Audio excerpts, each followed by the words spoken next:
Okay, good day, good afternoon, good morning, depending on the time zone you are. We are going to wait for one or two more minutes to let the attendants enter the Zoom. So give us 1 or 2 minutes, please.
Okay, I think we can start now. So good morning, good afternoon, good night to everyone.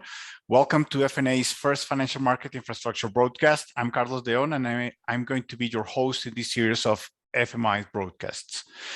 Following on from the success of FNA's monthly CBDC broadcast, the FMI broadcast will follow a very similar 60-minute format in which our guests will provide expert insight into the latest developments and innovations influencing the sector today.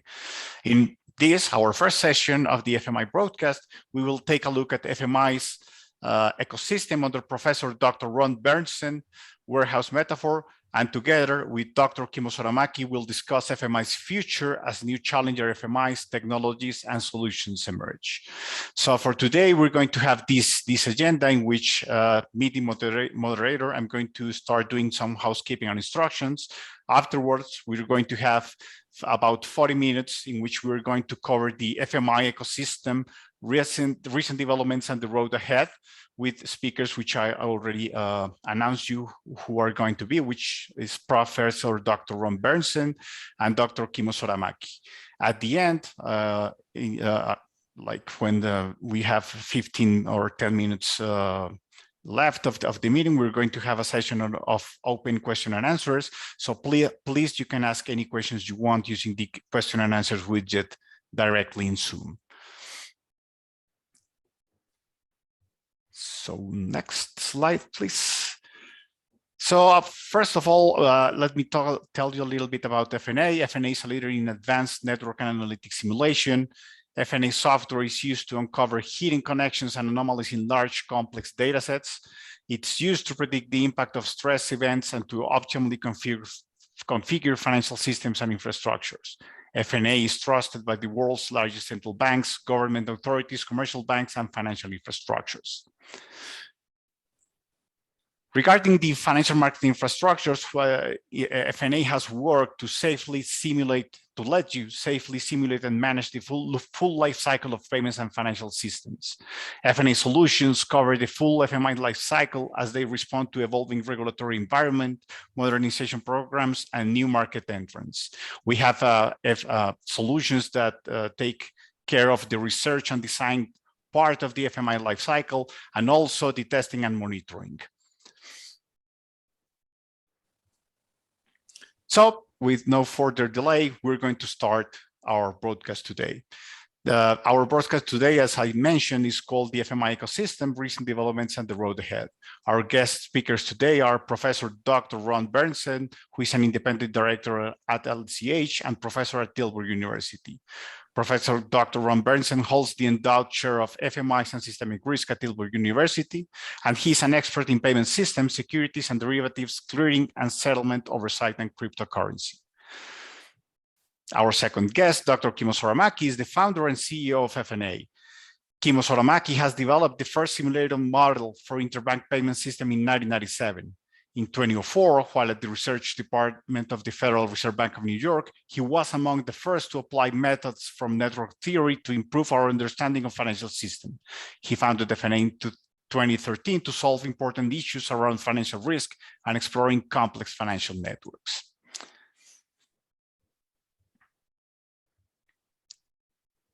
Next slide, please. So, with no further delay, we're going to start with Ron. Ron, is there any introduction you want to do by yourself? Anything to say before we start this? Thank you very much, Carlos, for your kind words. I think most of the introduction has already been done. There is one recent new non-executive position that I have, and that is I'm also working now with a Dutch blockchain startup called Quantos Payments, where we are going to try to see if we can tokenize the world further. So I'm in the old world and I'm in the new world at the same time, so to speak. That's really interesting. Thank you for letting us know. So we're going to start with Ron. So you wrote the Financial Market Infrastructures and Payment book, a warehouse metaphor book, which provides structured explanation of the financial market infrastructures and payments. Can you tell in short what the warehouse metaphor is? Thank you. Yes, as you can already see on the screen, it is a kind of multiplex structure, a kind of network consisting of 3 layers of things that are familiar to the ones who are working in this industry: retail payments, large value, and securities and derivatives clearing and settlement. And on every layer we have the assets that are there: commercial bank money, central bank money, and all kinds of ISINs and other assets. And of course, they need to be paid, cleared, settled, and recorded. And that's what all these boxes that you see on the screen are doing.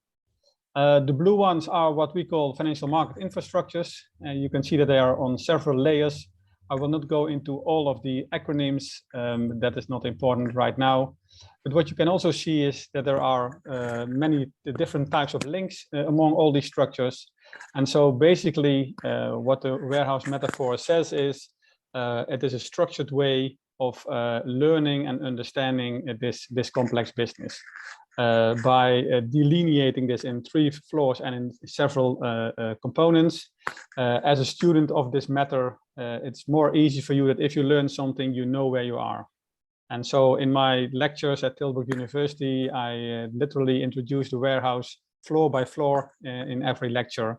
And as the complexity increases when you go up, I think that is a natural way to learn about this industry. Every currency has its own warehouse. This is a generic one, but of course you can make specific ones for the euro, for the dollar, etc. So in that sense, the warehouse metaphor is universally applicable. As you know, I can talk about this for hours, but I think we have to stop here. No, that's a great explanation, and in fact, it's something which is, I mean, this type of metaphor, this type of approach to explaining things is something that FNA, we are at FNA are really into, because I mean it's always better to have like a structural or architectural view of the systems, and network analysis and something like the warehouse metaphor. I mean, they're obviously interrelated, and they allow us to understand better how are the interconnections between all the participants in the financial market infrastructures, and also the financial institutions. How do they connect into this system of infrastructure? So it's the right it's something which is really related to what we do at FNA. So after this is short explanation about Carlos, if I just may, one sentence for purposes of layout. You can see that the banks and the CSPs are outside of the warehouse, but they, of course, should be in, but that's more to avoid clutter. So there's no misunderstanding. The banks are, of course, very important parts of the warehouse. In fact, I know one paper you wrote with one of your PhD students in which you put all them together in several layers, like a multiplex as well. Yes, I know that we all know this student you had a couple of years ago. So this like multi-layer, multiplex, and interconnected network thing, it's a nice way for us to understand how the financial market infrastructure works. So going to further questions, I think that it's very interesting to see how this metaphor is evolving. And we're witnessing right now the entrance of new players to the FMI's ecosystem. And this has been spurred by new technologies, access to flexible and affordable computing resources, and the demand for better retail and wholesale financial services. Our question is, how are these challenger FMIs changing the way that FMI's ecosystem works? Is the warehouse being remodeled as we speak? I think that's an excellent question, and I think the answer is on the slide that you see now. I have, of course, when I wrote the book, cryptocurrencies were still very early days, but nonetheless, I was thinking about it.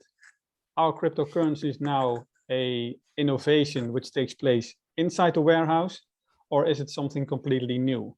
And when I wrote this, that's now 5, 6, 7 years ago, I thought, well, let's be prudent and let's give them their own type of warehouse. So that's why it's called a pseudo warehouse. It's not the same structure as a financial market infrastructure and the warehouse you saw in the previous slide, but nonetheless, it has the same type of structure for each cryptocurrency. You see the Bitcoin warehouse. One important element that you see is missing is there is no middle floor, because there is no central authority, there is no central bank which is responsible for this type of currency, and that's why it has only a 2-layer floor. Securities and derivatives are still very sparse. There are not many examples of derivatives that are really in Bitcoin. There are some Bitcoin futures, but they are settled in dollar, so they are in the dollar warehouse and not in this warehouse. What makes them different is, of course, the absence of a central authority, and that's why I think it is good to analyze them in this slightly different context.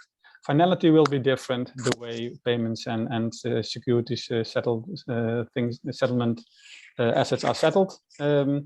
The players are different. It's peer-to-peer. It's all cryptographically. So things are different compared to these original warehouses. So I think the challenge is not so much that they would alter the existing warehouse. I think it is good to position this warehouse next to them and to see that they are coexisting at the moment. And of course, we are all very curious to see how this works out in the coming years. That's great. Thank you. Kimmo. Yeah, so I think when you're building something new, or when you want to improve the existing infrastructures, there might be 2 approaches. We want to improve the existing infrastructures, and I think that might be relatively hard sometimes from a vested interests, technology, large scale sort of like projects perspective. So I think a lot of the innovation is really happening separately from the existing rails and infrastructures, and maybe then over time grows up to be big enough as the existing ones, and then the existing ones in a way sort of like drift away in oblivion.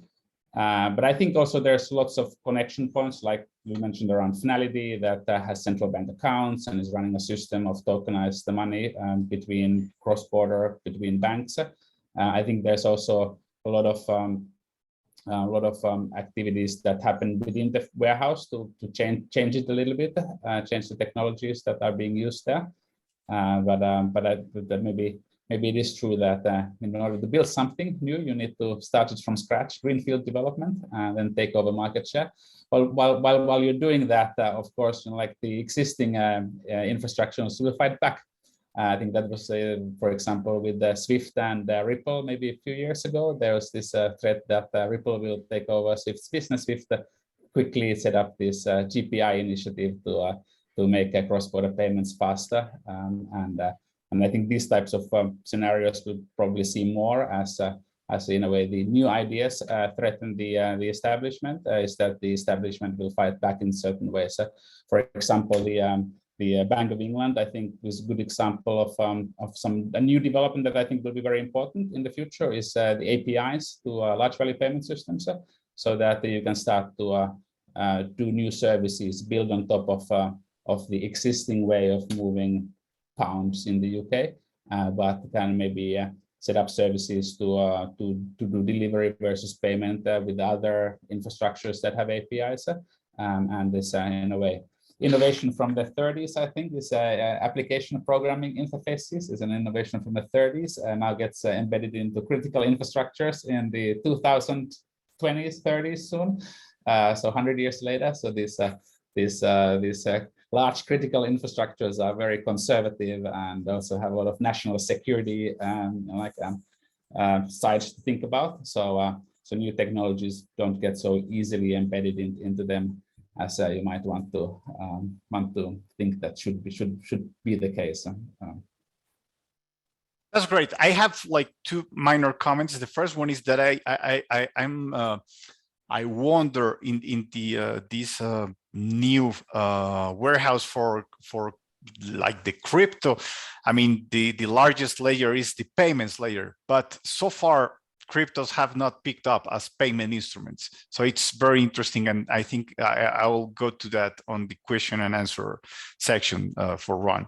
And just to highlight for you what something that Kimmo said that is very interesting is that the innovation is occurring outside the traditional rails, but obviously there are points of connection with the common rails, and that's also obviously interesting. And related to this is next question. It's after all this that we have talked about how the innovation is surfacing the FMI ecosystem, are financial authorities ready to regulate, supervise, and oversee this new FMI ecosystem? I don't know who wants to go first. Ron, let's keep the order. Okay, no problem. They'd better be, but I think it's difficult for them as well. The most fast-moving parts in the cryptocurrency, things are changing so fast. You are always behind with your day-to-day supervision, but more so with your regulatory context and statutory powers. So it will have to be a mix for regulators and supervisors and overseers of using their common sense by exploring and exploiting the existing legislation in a creative manner, so to provide for a level playing field among FMIs, but also the new contenders.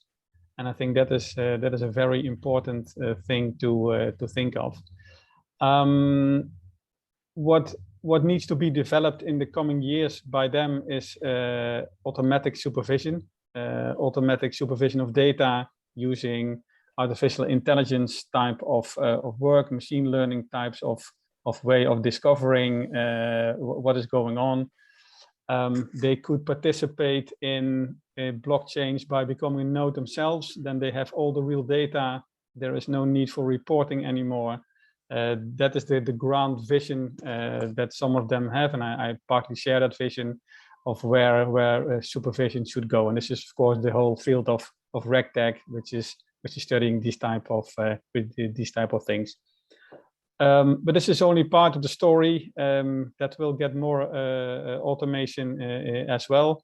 But I think this is still, in the end, for governance reasons, a people business, and I think it's also very important for supervisors to continue the dialogue with the boards and with the regulatory contact persons to make sure that they still know what is going on.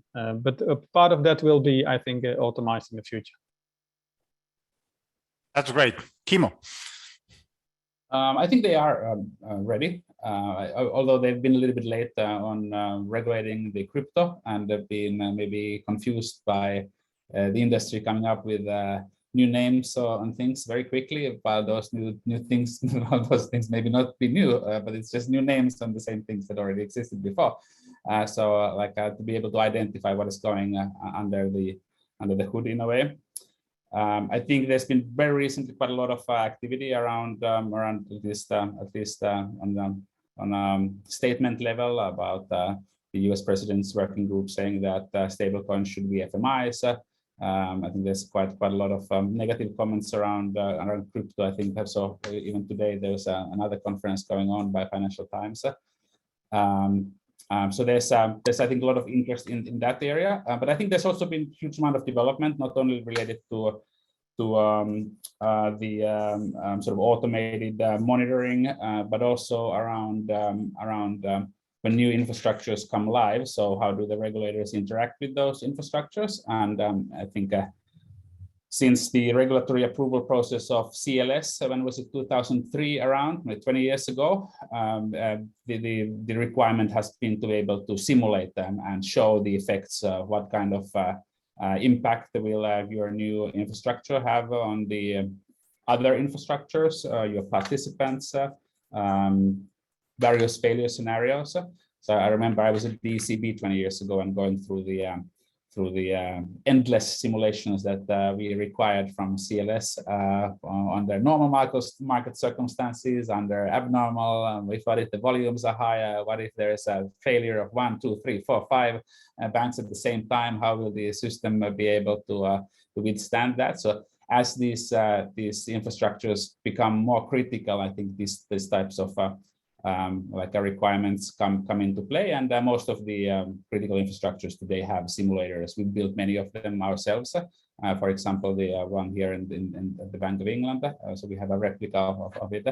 So I think the capabilities of being able to evaluate the impacts of these infrastructures on the economy, the macroeconomic consequences, the consequences to the participants, they become more resilient. So I think these type of capabilities have also increased tremendously in the last couple of decades and become in a way a must-have thing. I think the IMF requires, as part of its financial sector assessment programs, that the countries have stress-tested their RTGS systems. So there's quite a lot of new technologies that are being applied to make sure that these financial market infrastructures are safe and sound. And I think now, especially with these instabilities, cyber attacks, state-sponsored attacks on critical infrastructures, I think these type of questions become even more important. How do we make sure that these critical infrastructures continue working and everyone gets paid, and societies don't crumble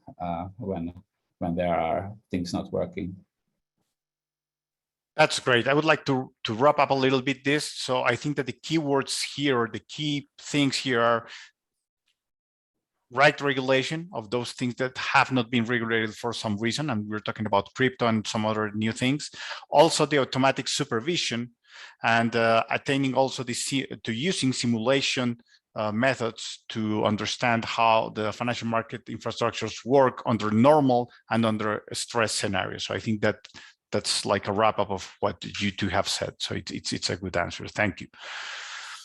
For the next one, we're going to with Ron first. Again, it has to do with central banks. Central banks are financial market infrastructures, perhaps our key financial market infrastructures. Right now, central banks all over the world are discussing, designing, and deploying CBDCs.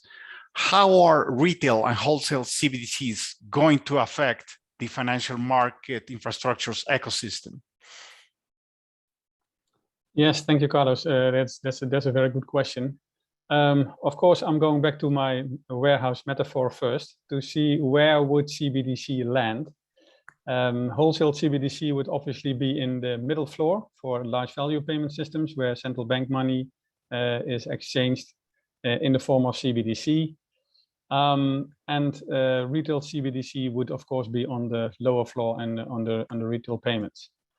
Now, it depends very much how the system is organized, what the effects might be, and how it will be introduced. And I think that also partly explains why central banks are relatively hesitant so far in issuing them. Because I don't think that CBDC is a matter of a technological challenge. I don't think so. I think it's relatively easy to do. Of course, you need to have extensive testing and things like that, but we know how to do that.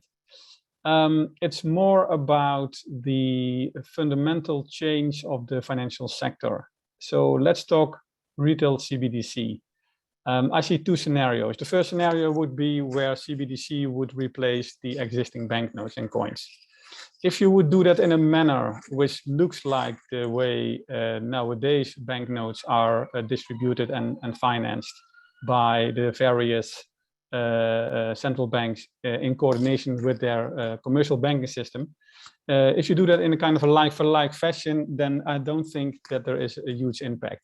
It will be an API, banknotes will disappear over time, and it will be electronic. But as people are already accustomed to having money on their mobile phone, having central bank money on their mobile phone is not going to be a huge difference in terms of experience or operational complexity.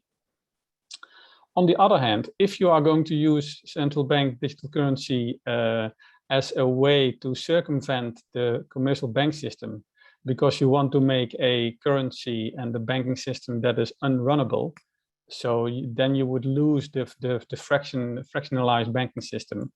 And you might then have the problem that you would crowd out the commercial banking system altogether. That, of course, would mean a huge impact on financial stability and the financial market as we know now. So it depends. So the devil here is in the detail. It depends on how you actually are going to implement this. Has a large impact on financial stability, but also on the financial payments and the payments business as we know it now. Wholesale CBDC, on the other hand, is another game altogether. Kimmo already mentioned finality as the commercial part. Central banks could very easily have a wholesale CBDC because the definition as it stands now is very broad and very vague. So you could, for example, already argue that the faster payment service of the ECB TIPS, the instant payments service, is that is already CBDC because it's always on. You can exchange money in a few seconds, and that is already a kind of central bank digital currency. And I think here, because the definition is still to be further developed, that makes it a bit difficult to know what we are talking about. So it depends on which type of system you're going to choose. But anyway, I think sooner or later, it is not a matter of if CBDC will be introduced, but only when. When and how, from what you just said. Kimmo, yeah. Thank you. I think but once said there were two key sentences there. I think the devil is in the detail, and we need to be knowing what we're talking about, because otherwise we're just going to create more noise and confusion, because now everyone is going to be talking past each other. So maybe I talk first about the retail CBDCs. So we published a paper, an academic research paper last year, November, where we had built an agent-based model to go through all these small details, because that's what you need to do when you build an agent-based model. You have to decide on every little detail. You can't leave things vague and let the computer do something, because it will not do anything, because you didn't instruct it to do anything. So you need to be very, very clear about what kind of CBDC you're talking about. So we created a model of the type that Ron mentioned, where it's intended to replace cash through the same mechanism as cash is circulating today. We even took many of the parameters from what we knew about cash. So how would they load them, the wallets, and how would they use them instead of credit cards and debit cards at the point of sale and so forth. With a question like how should you set up a CBDC so that it doesn't disintermediate the banks a lot. So what kind of limits should you put there? What kind of use cases should it have?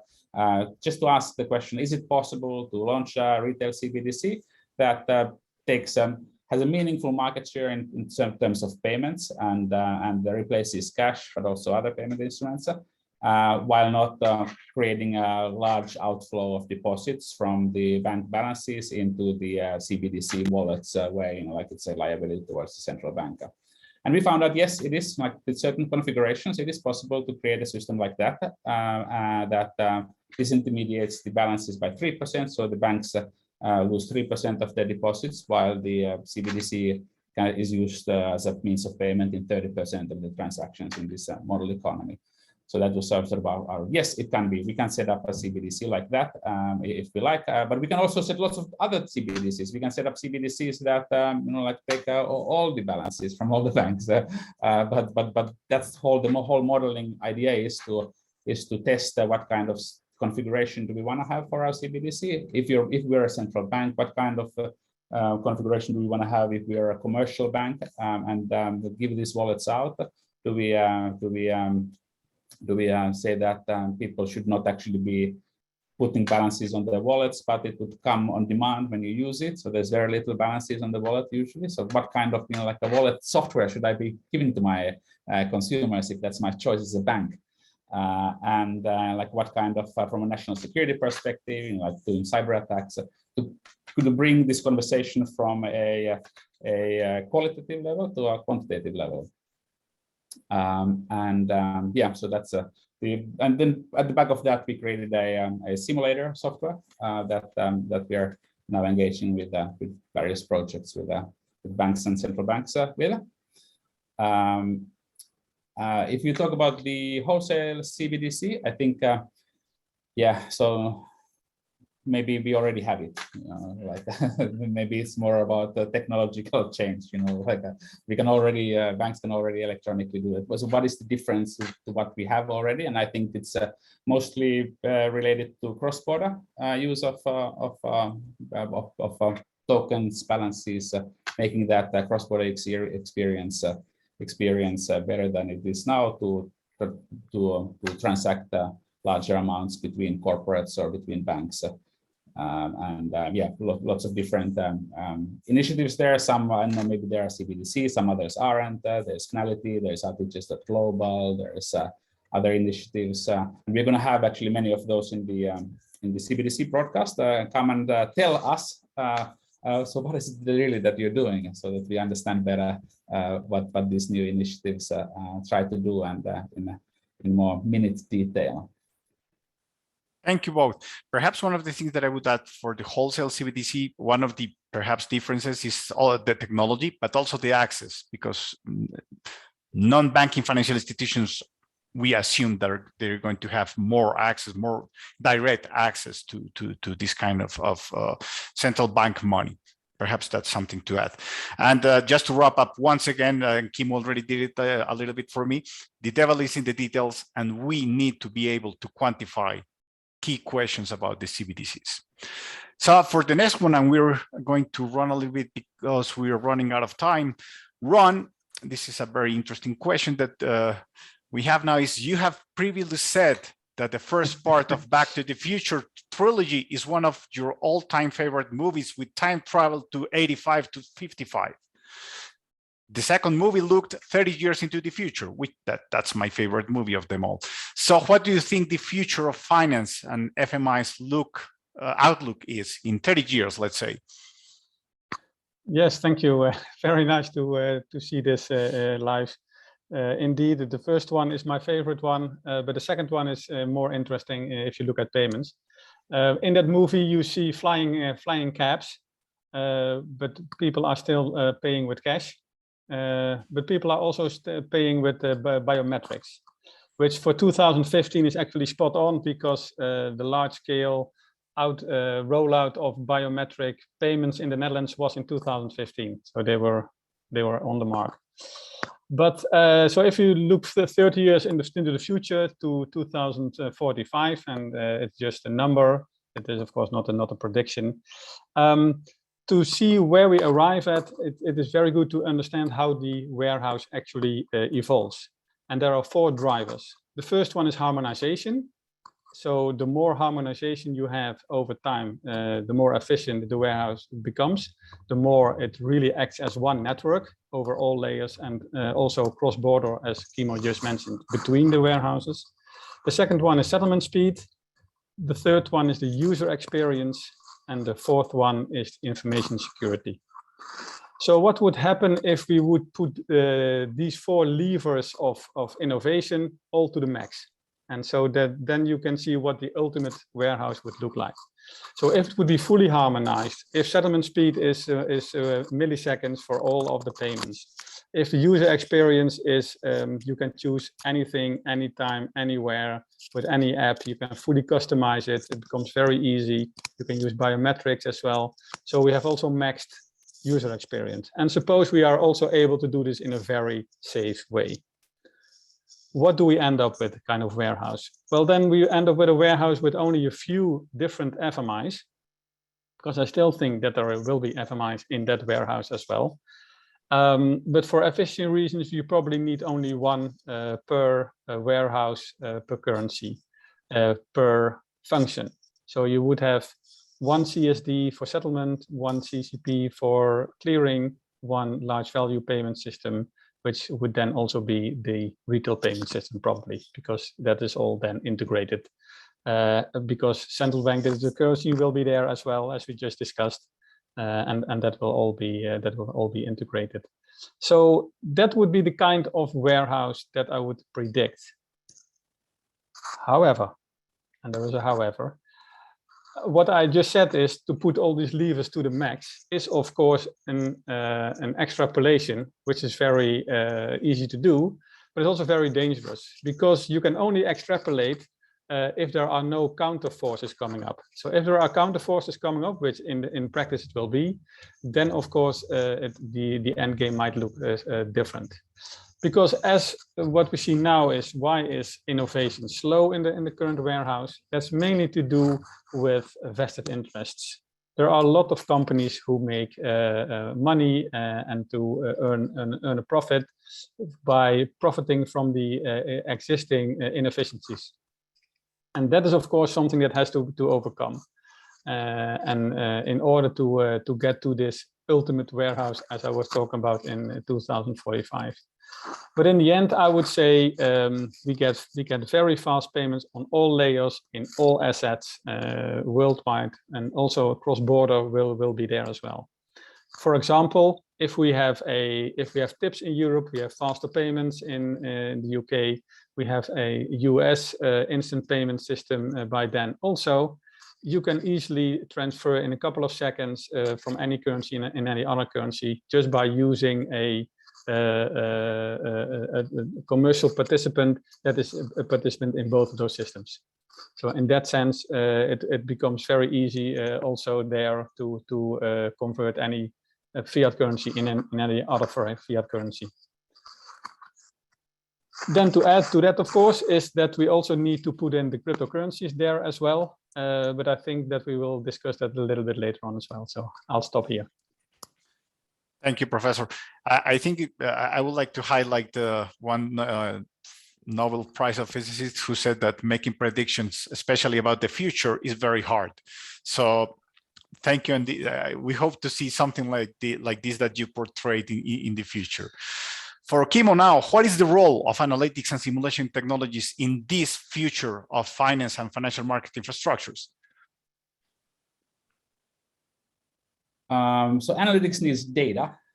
So I'll start with data and maybe a little bit historical view. So when I started all the work on these financial market infrastructures and data and doing analysis about 25 years ago, I think I was usually the first one to ever have asked these logs of payments from a financial market infrastructure or a payment system.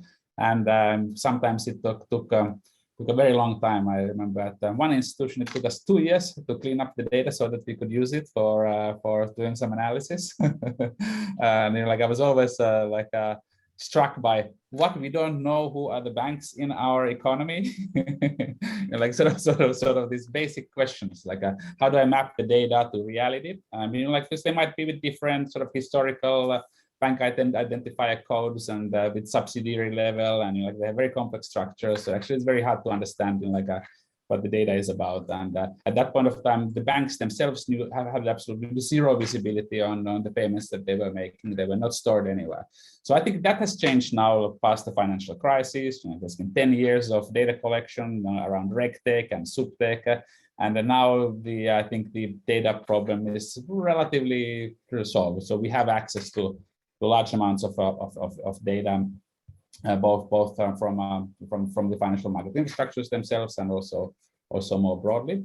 But still not full. Like for example, I think big thing here in UK is the introduction of the ISO 20022, which allows like the payment messages to contain more information that they don't contain at the moment, which sort of like hampers the analysis of using that data for various types of analysis.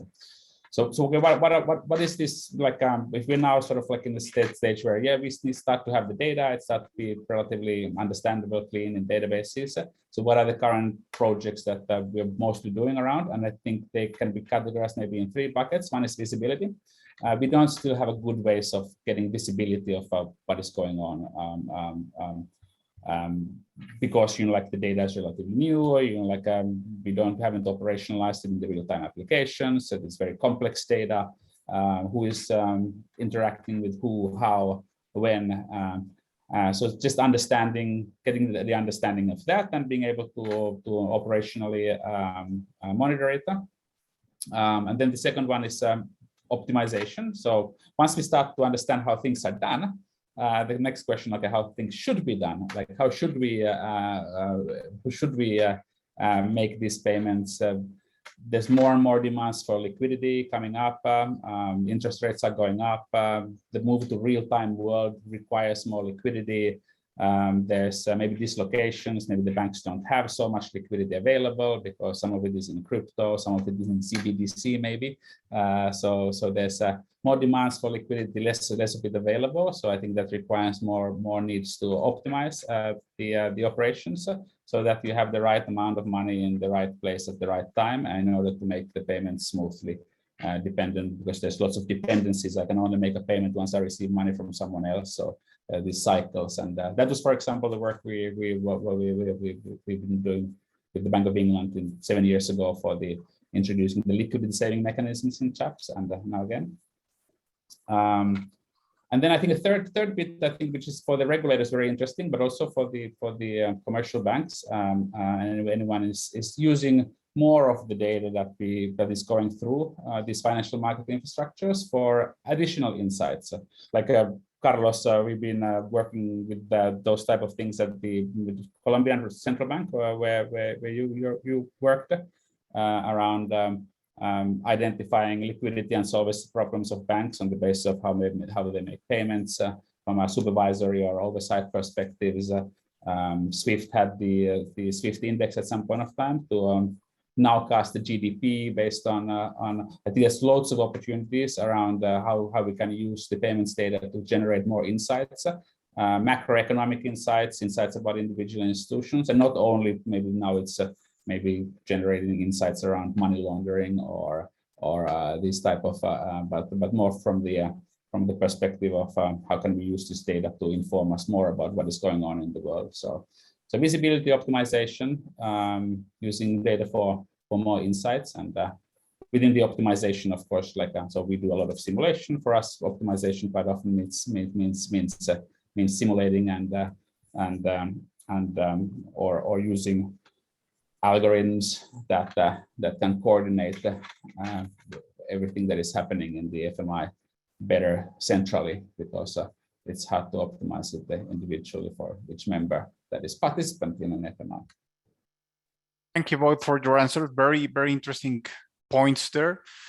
We have 5 minutes left just to leave 10 minutes for the Q&A at the end. So I'm going to make the last one, I think, which is Kimmo first this time. We're going to talk about how new technologies such as distributed ledger technologies, tokenization, are driving innovation in the FMI's ecosystem nowadays. Do you see a full move to these technologies or a coexistence of traditional and new technologies? What are the challenges that both the scenarios pose for market participants and financial authorities? I think that's a long answer to the question. I already alluded, I think, in my first answer a little bit, that I think they will coexist for quite a while. I think there's a book, I don't remember who wrote it, but he said that technologies never die. So they still continue on in certain niche applications. So nothing ever dies because they found in their new world, either they compete for the big business or then they become a niche thing. Like today we make the best swords in throughout history, but they have almost never used anymore in fighting. But we still make them much better than like in the medieval ages. So they find sort of niche uses, technologies that exist, while maybe some other technologies become more prevalent in the future. Professor Berndsen. Yeah, thank you. Kimmo, I think in our world, in the PhD of Godfried Leibrand, the former CEO of Swift, makes this point for payments as well. So that payments are always overlaying the old structures, but the old payment never dies, so to speak. But in my opinion, and I'm looking at a very fundamental way, these new technologies like distributed ledger basically are the old bilateral world, but then in a new fashion. What you see on the slides here is how peer-to-peer networks grow over time. It takes too much time to look at it now. But what you see in practice in real networks is that they have a structure on the left or a structure on the right, but they are never homogeneous. So there are always a few nodes with a lot of links, and there are always a lot of nodes with a few links. If the whole world would move, suppose the whole world would move to bilateral peer-to-peer networks only, and suppose so that FMIs are being challenged and they are they all disappear and everything becomes peer-to-peer, you still would over time get these type of networks, which would still mean that the nodes with many links would then act as a kind of FMI in their own right. However, in my view, to a FMI with less quality, because in the peer-to-peer world, there is no organization. There is no structure, no order. There is no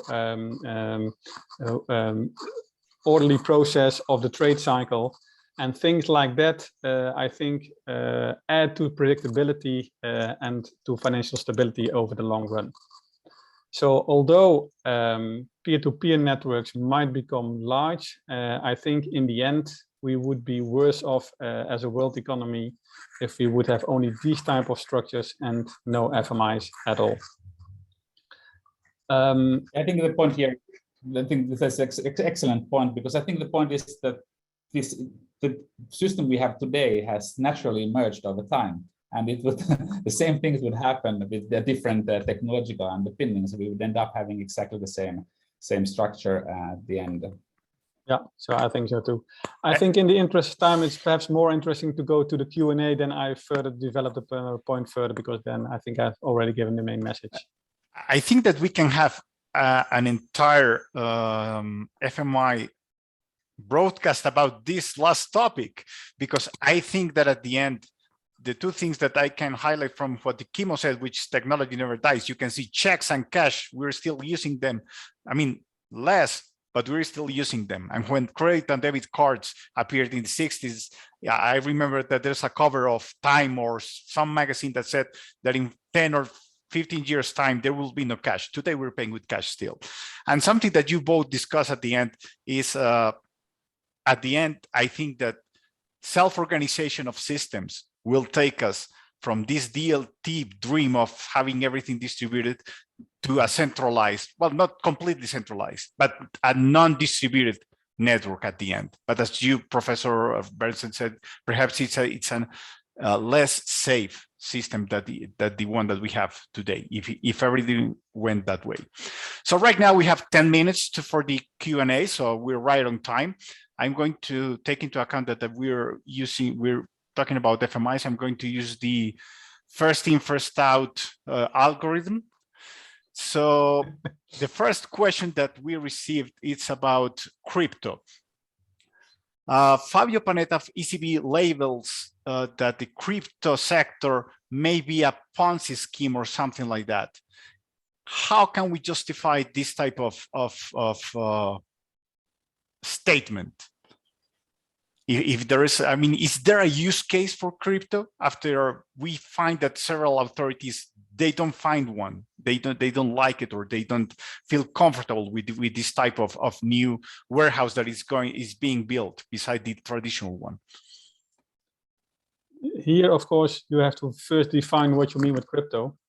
I have defined a cryptocurrency as something that is a means of payment where you can only prove it cryptographically when there is no central authority at all.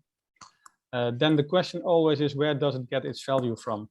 And so it needs to provide a function to the user.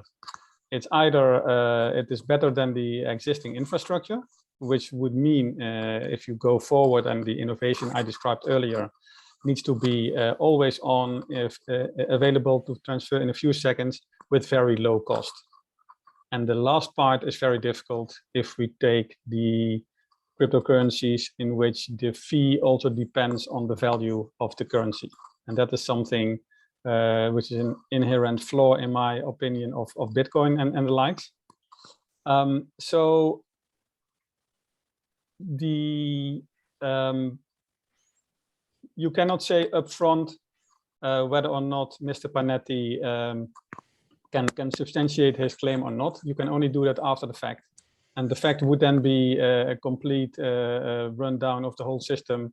The bubble would burst, and then there would be a huge decline in the value of Bitcoin back to $10 or something like that. If that happens, then obviously Mr. Panetta was right. But until then, you cannot, I think, verify this. It becomes much more like a believer versus non-believer of this new technology.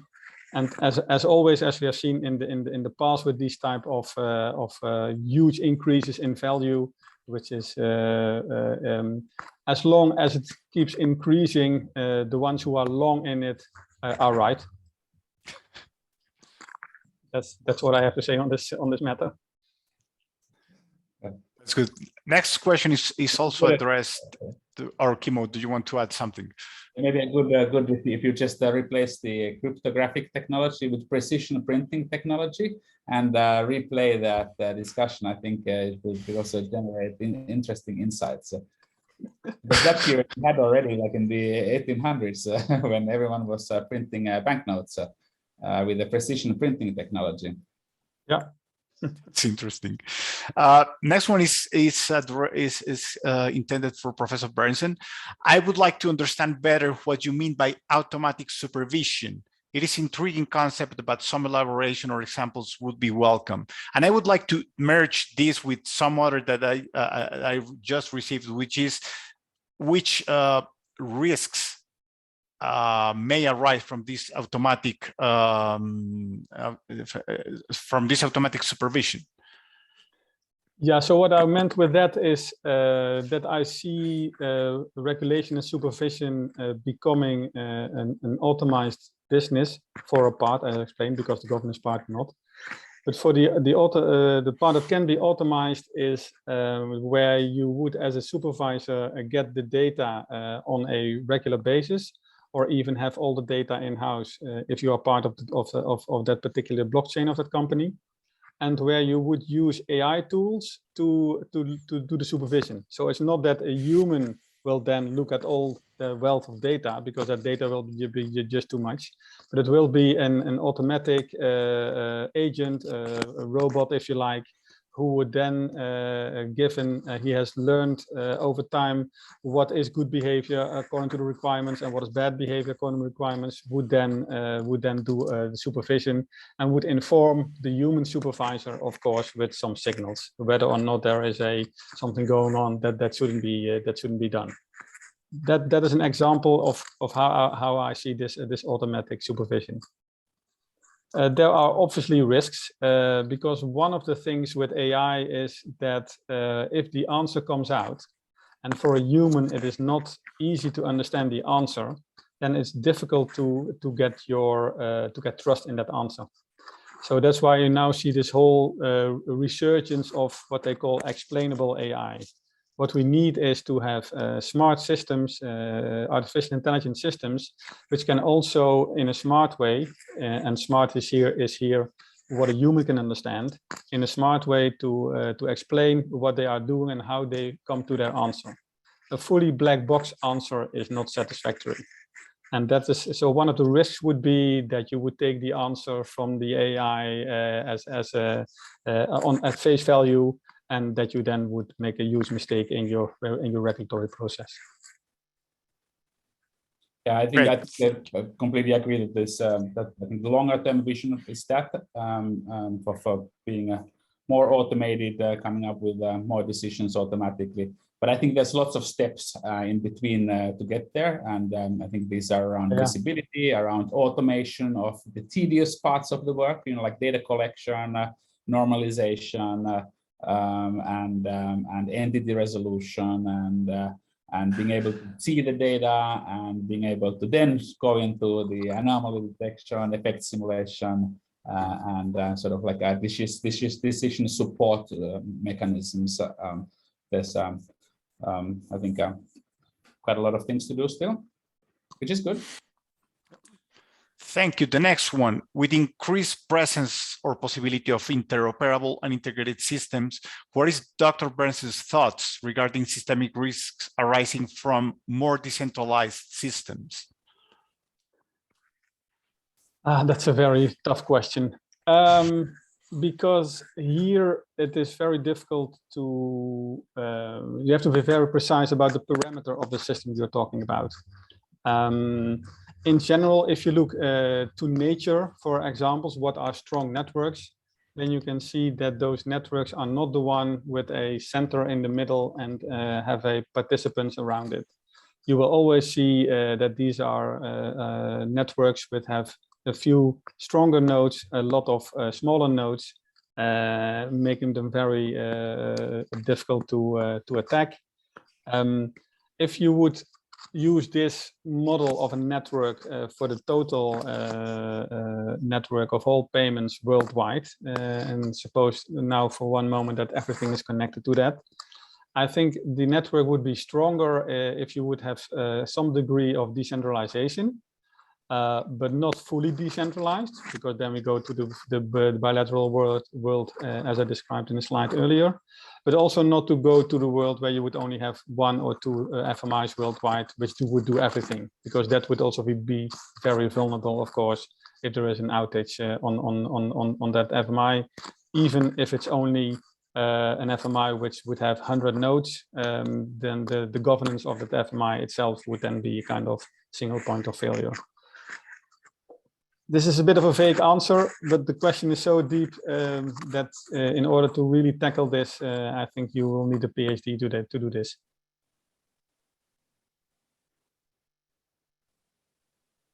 Sorry, Kimmo, any other last comment about this, just to close the webinar? I think we're good. There was an interesting question on NFTs. Can I do that one? Oh yeah, for sure. I mean, and you can merge it with the next one. I mean, NFTs and smart contracts. What is their space in the FMI, in the niche FMI ecosystem?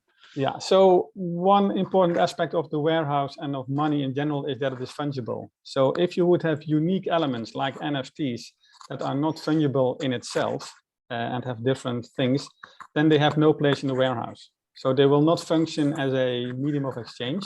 They will be all unique types of assets, but they are not tradable among themselves, so to speak. So NFTs would be outside of the warehouse. Then they would not be in a crypto warehouse either. I would make that distinction. Great. And the other question? No, it was about the smart contracts, but I think we've run out of time. Yeah, smart contracts we will reserve it for another seminar. Yeah, we can do that. So thank you.